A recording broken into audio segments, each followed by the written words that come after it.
Pada malam Rabu yang seharusnya tenang di Tel Aviv, suara sirine mendadak memecah mandem, menggantikan keheningan kota dengan deru ketakutan.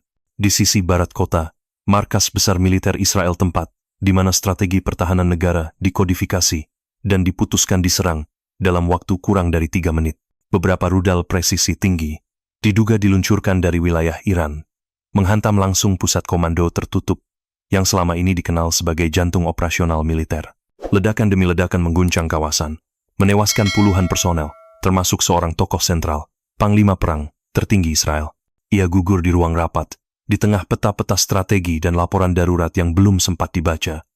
Peristiwa ini bukan hanya tragedi militer, melainkan guncangan simbolis terhadap sistem keamanan nasional. Dalam sunyi setelah ledakan, hanya satu pesan yang tersisa di udara: jangan main-main dengan tetangga. Iron Dome, kebanggaan sistem pertahanan Israel, malam itu hanya bisa diam. Rudal-rudal datang seperti hujan batu di tengah padang tandus, dan di pusat Tel Aviv, markas militer Israel tak lagi menjadi zona aman. Dalam bauran cahaya merah dan suara retakan logam, pertahanan langit yang selama ini dijanjikan sebagai perisai mutlak justru roboh tanpa perlawanan berarti. Banyak yang menggambarkan situasi itu seperti adegan film, tapi tidak ada kamera, hanya debu, alarm, dan bayangan manusia yang berlarian. Satu ledakan menghantam langsung ruang komando strategis di lantai atas kompleks Kiryat. Peta-peta yang sebelumnya dipaku rapi di dinding kini beterbangan. Layar taktis mati mendadak, lampu berkedip seperti ruang dansa. Seorang jenderal masih menggenggam pena, menyusun skenario masa depan, tapi waktu tidak memberinya kesempatan. Semuanya lenyap dalam hitungan detik. Kegagalan ini tak hanya bersifat teknis. Ia mencerminkan celah dalam kesiapsiagaan, dalam kepercayaan, dalam sistem yang selama ini disebut tak tertembus. Para analis menyebut serangan itu sebagai ujian paling serius terhadap legitimasi pertahanan Israel sejak 1 dekade terakhir. Di luar pagar markas, warga Tel Aviv berdiri diam. Beberapa memeluk anak-anak mereka, beberapa memandangi langit yang sepi, bukan karena Iron Dome tak sempat menyala, tapi karena kenyataan terlalu cepat datang. Malam itu bukan hanya besi yang runtuh, tapi kepercayaan yang selama ini dijunjung tinggi. Sebuah ledakan keras memecah lantai ketiga markas Kiryat di Tel Aviv. Tepat saat sang jenderal panglima perang tertinggi Israel menyodorkan tangan terakhir kepada bawahannya. Kamera pengawas merekam detik-detik itu dengan sunyi yang menegangkan, ekspresi tegang, lengan terulur, dan lalu cahaya putih membutakan semuanya. Dalam hitungan detik, bukan hanya tubuh yang lenyap, tapi juga seluruh rancangan strategis yang ia bangun selama berminggu-minggu terakhir, terutama serangan udara ke wilayah Iran yang terjadi belum lama ini. Nama jenderal itu belum diumumkan resmi pada saat rekaman ini. Tetapi, sumber-sumber keamanan mengonfirmasi bahwa ia adalah arsitek utama dari operasi militer pekan lalu yang memicu ketegangan terbaru di kawasan. Maka ketika rudal Iran menghantam langsung ke ruang strategis Kiryat, tepat ke ruang rapat tertutup, tempat ia sedang memimpin pertemuan, banyak yang menilai ini bukan sekadar respons taktis, tapi simbolik. Analisis dari berbagai media dan pakar militer langsung menggaungkan frasa yang menyindir keras. Irony is deadlier than Iron Dome.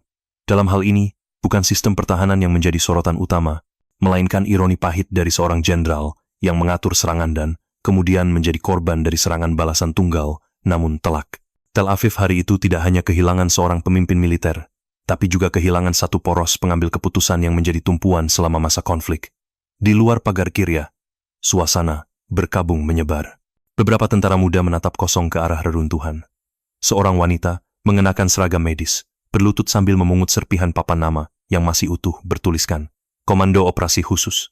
Tragedi ini meninggalkan lebih dari sekadar kehancuran fisik.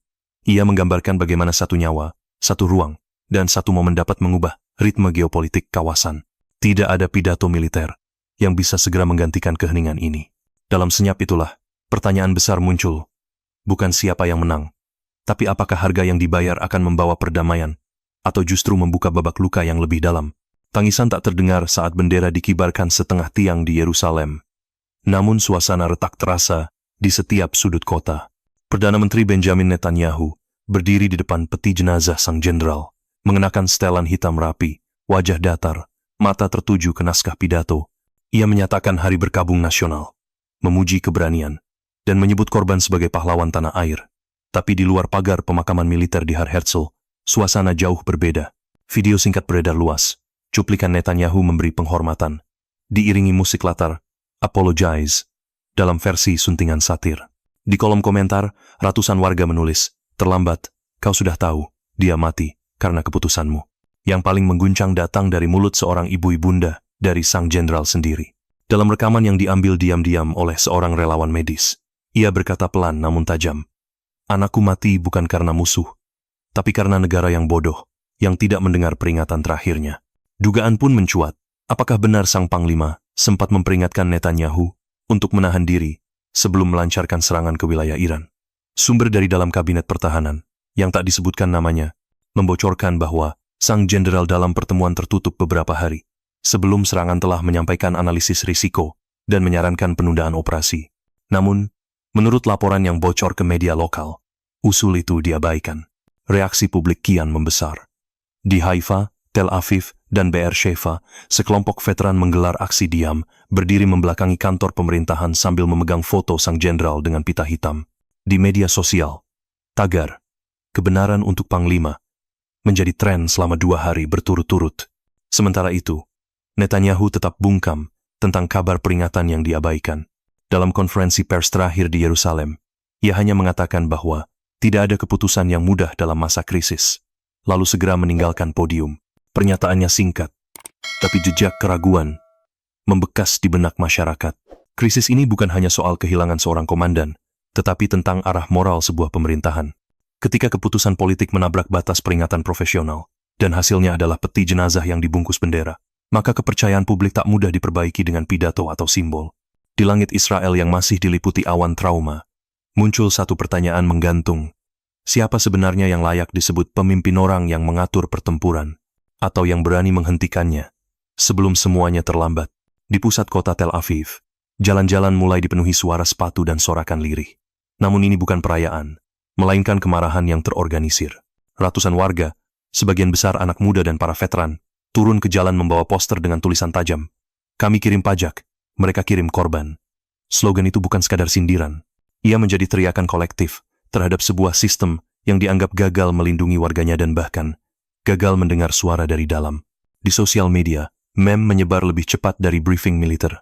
Salah satu yang paling viral, gambar sistem pertahanan Iron Dome dengan noda merah di atasnya, diganti namanya menjadi Iron Dome. Meme lain menunjukkan Netanyahu berdiri di depan layar radar kosong, dengan ekspresi terpaku, ditemani teks taktik buta, hasil nyata. Dalam hitungan jam, citra sang Perdana Menteri bukan lagi simbol ketegasan, tapi personifikasi dari keterputusan politik dan realita. Yang lebih menyakitkan bagi banyak warga adalah sikap formal yang terlalu rapi. Ketika sebagian rakyat berkabung dan mempertanyakan arah negara, sebagian elit politik justru tampil dengan bahasa yang dingin dan diplomatis. Di Beit Shemesh, sebuah kelompok keluarga prajurit secara terbuka menolak hadir dalam upacara penghormatan kenegaraan untuk jenderal yang gugur. "Kami tidak datang untuk menonton sandiwara," tulis salah satu keluarga dalam surat terbuka yang dibacakan di stasiun Channel 12. Reaksi dari media internasional pun tak kalah keras. Beberapa kolumnis asing menyebut insiden ini sebagai karma diplomatik, menyindir operasi militer yang dianggap provokatif dan terburu-buru. Sebuah headline di harian Eropa bahkan menulis, "Netanyahu, pilot dari pesawat politik yang siap jatuh." Kemarahan ini bukan semata karena kehilangan. Ia lahir dari rasa dikhianati. Bahwa keputusan besar diambil tanpa mendengar mereka yang paling tahu lapangan. Bahwa peringatan diabaikan, dan ketika akibatnya datang, negara menanggapi dengan retorika, bukan tanggung jawab. Di Haifa, seorang pemuda membawa papan bergambar bendera Israel yang terbakar di bagian bawah dengan tulisan kecil, "Kami tidak menolak negara, kami menolak dibisukan." Dalam dunia yang makin terkoneksi, protes tidak lagi dibatasi pagar, ruang, atau protokol. Ia hadir di layar, di jalan, di ruang tamu, bahkan di hati banyak warga yang dulu diam. Pernyataan duka resmi telah dibacakan, tapi suara rakyat dalam meme, poster, dan keheningan penuh makna baru saja dimulai. Sebab bagi mereka, kehilangan sang jenderal bukan akhir, melainkan permulaan dari satu pertanyaan besar. Apakah sebuah negara bisa kembali utuh jika suara rakyatnya terus diabaikan? Di dalam ruang pleno Knesset, suasana yang biasanya diatur dengan protokol ketat kini berubah menjadi medan saling tuding. Kursi-kursi penuh, tapi kepercayaan kosong. Seorang anggota oposisi berdiri dan berteriak, "Ini bukan hanya kegagalan teknis, ini kegagalan moral." Di sisi lain, Menteri Pertahanan mencoba menjawab dengan nada datar, namun suaranya tertelan oleh gemuruh kemarahan. Satu demi satu, para wakil rakyat berbicara bukan lagi sebagai politisi, tetapi sebagai warga negara yang kecewa. Kekacauan ini mewakili apa yang terjadi di luar tembok parlemen. Rakyat tidak lagi hanya menunggu evaluasi mereka, menuntut perombakan. Sebuah grafiti muncul di dinding dekat Mahane Yehuda Market, Yerusalem. Evaluasi yang kalian butuh tuh, evakuasi dari kursi kekuasaan. Kalimat itu menyebar cepat, masuk ke meme, spanduk, dan bahkan digambar di jendela mobil para demonstran. Dalam konteks ini, keheningan dari Mossad terasa mencolok. Lembaga yang dikenal paling tanggap dalam isu keamanan nasional justru memilih tidak mengeluarkan pernyataan resmi. Beberapa media menyebut ini sebagai bentuk jarak internal dari kebijakan pemerintah, sebuah sinyal bahwa bahkan dalam tubuh institusi intelijen ada retakan yang mulai terbuka. Situasi semakin memburuk ketika halaman utama, situs web resmi Kementerian Pertahanan, diretas oleh kelompok anonim. Halaman tersebut berubah menjadi animasi rudal Iran yang menari-nari di atas siluet Tel Aviv dengan kalimat, "Kami menari di atas ketakutan kalian." Peristiwa ini bukan sekadar gangguan digital, tapi simbol betapa sistem pertahanan Israel tidak hanya diserang secara fisik, tetapi juga secara psikologis dan simbolis. Di dalam militer, ketegangan juga menguat. Seorang perwira muda berbicara kepada media lokal dengan wajah yang sulit disembunyikan amarahnya, berkata, "Kami kirim strategi, mereka kirim kematian. Kami laporkan risiko, mereka lempar tangan. Sampai kapan kami harus diam?" Pernyataannya menyebar luas dan menjadi kutipan utama di koran Haaretz, edisi pagi. Dalam masyarakat sipil, rasa putus asa bercampur frustrasi. Di Tel Aviv, beberapa komunitas akademik mengadakan diskusi publik dadakan di taman kota, membawa tema negara dalam bayangan militer. Siapa yang memimpin siapa? Di Be'er Sheva, kelompok guru menggelar forum daring tentang krisis kepemimpinan dan masa depan generasi muda. Semua aktivitas ini mencerminkan keresahan kolektif yang tidak lagi bisa dibungkam oleh konferensi pers atau janji penyelidikan internal. Sementara itu, Netanyahu tetap menjadi sosok yang berjalan di atas garis tipis. Ia tampil di beberapa kesempatan resmi, berbicara dengan bahasa diplomatik yang rapi, tapi tanpa memberikan jawaban konkret. Dalam salah satu wawancara singkat dengan media internasional, ia berkata, "Kami berada dalam masa sulit, tapi Israel kuat dan akan bangkit." Namun, publik merasa bangkit bukan hanya soal semangat, tetapi soal siapa yang dipercaya untuk memimpin. Krisis ini telah memperlihatkan satu hal, bahwa struktur kekuasaan di Israel, dari eksekutif hingga legislatif, dari pertahanan hingga masyarakat, kini tengah mengalami tekanan struktural yang belum pernah terjadi sejak 2 dekade terakhir. Ketika rakyat bertanya, dan pemerintah menjawab dengan diam, maka muncul ruang kosong yang dengan cepat diisi oleh kemarahan, satire, dan penolakan. Bukan hanya kursi yang diguncang tapi juga fondasi keyakinan terhadap arah nasional. Dan dalam krisis seperti ini, tidak ada yang benar-benar kebal. Setiap institusi diuji, setiap keputusan ditimbang, bukan hanya secara hukum, tetapi secara moral dan sosial.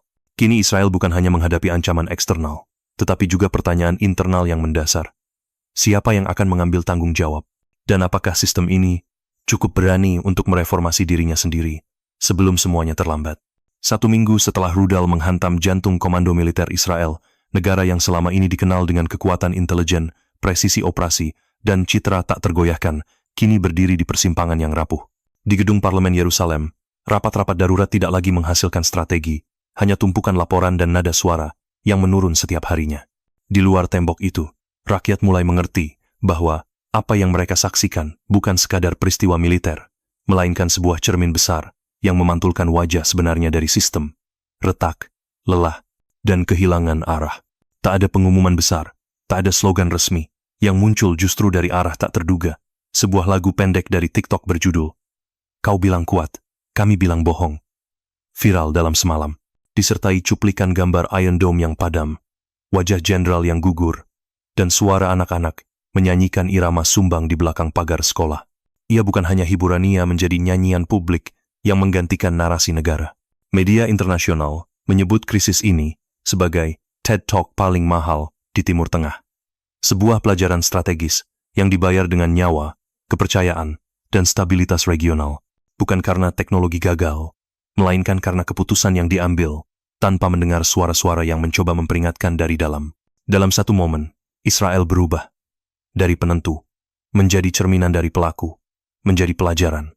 Gambar terakhir yang diabadikan oleh seorang fotografer Reuters pada pada pukul 17.42 waktu Yerusalem menjadi simbol yang berbicara lebih dari 1000 pernyataan resmi. Perdana Menteri Netanyahu duduk sendirian di ujung meja panjang.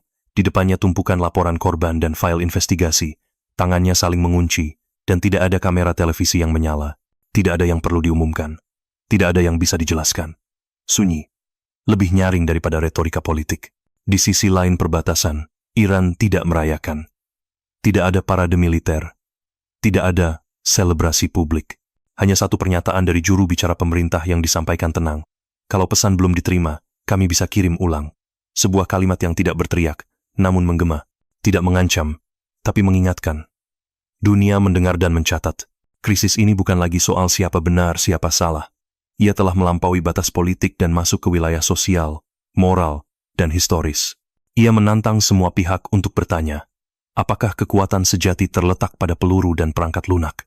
Atau pada kemampuan mendengar dan mengoreksi diri sendiri sebelum terlambat?